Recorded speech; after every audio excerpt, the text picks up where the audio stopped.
دنیا بہت تیزی سے ترقی کر رہی ہے، ہر گزرتے دن کے ساتھ نئی نئی ٹیکنالوجی آ رہی ہے، آرٹیفیشل انٹیلیجنس ہو، بلاک چین ہو، آئی او ٹیز ہو، 3D پرنٹنگ ہو، گیمنگ یا اینیمیشن ہو، ہر گزرتے دن کے ساتھ نئی نئی چیزیں آ رہی ہیں۔ کیا ہم اپنے آپ کو ان چیزوں کا ہم ہنگ کر رہے ہیں؟ یقیناً جواب نفی میں ہے۔ یہ تمام آئی ٹی رپورٹرز بیٹھے ہوئے ہیں، ان کے فنگر ٹپ پہ تمام آئی ٹی کی انڈسٹری موجود رہتی ہے۔ ہماری کامیابی کا راز کیا ہے؟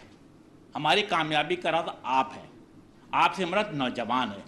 پاکستان کی 60% of the population are young between the age of 18 and 30۔ That is an asset of the Pakistan.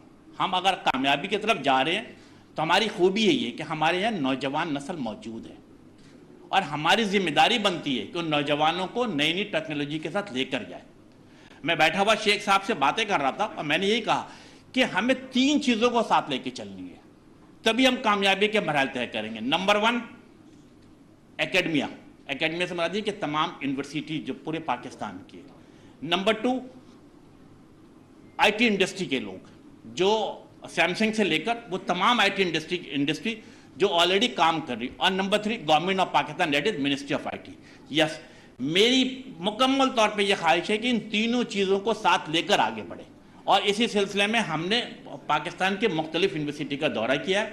Hazara university who, Quaid Azam university who, Karachi university who, NID ہو، سر سید ہو، میں نے ابھی آپ کو بتایا، اور آج ماجو میں بھی آیا ہوں میں، اور یقین جانیں کہ شیخ صاحب سے مل کر دل خوش ہو گیا۔